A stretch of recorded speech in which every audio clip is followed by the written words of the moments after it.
দেখো, পরীক্ষা, class test, pressure এগুলা সবসময় সারা জীবন থাকবেই।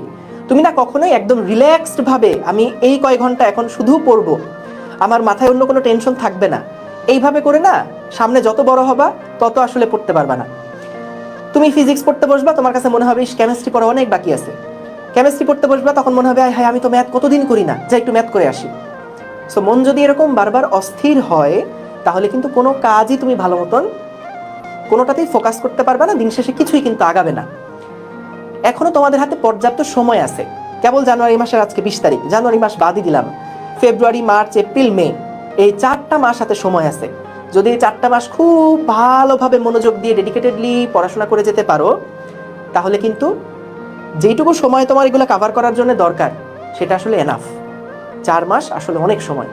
সো যদি ওইভাবে ডেডিকেটেডলি পড়তে পারো। এখন কথা হচ্ছে যে তোমাকে একটা ডিসিশন নিতে হবে যে সব কিছু তো তুমি আসলে একবারে সমান তালে আগাতে পারবা না। সো কোনটাতে ফোকাস করে তোমার বেশি লাভ হচ্ছে? প্রি টেস্টে কি 100 পাওয়া আমার বেশি জরুরি, নাকি প্রি টেস্টে আমি যদি 60 পাই তাইলেই আমার হচ্ছে?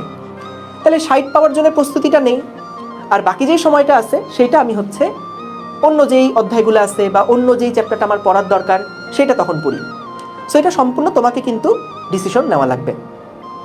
ঠিক আছে? ক্লাস কতক্ষণ হবে না হবে আমি চেষ্টা করব 2.5 থেকে 3.5 ঘন্টা এর মধ্যেই শেষ করতে। ঠিক আছে?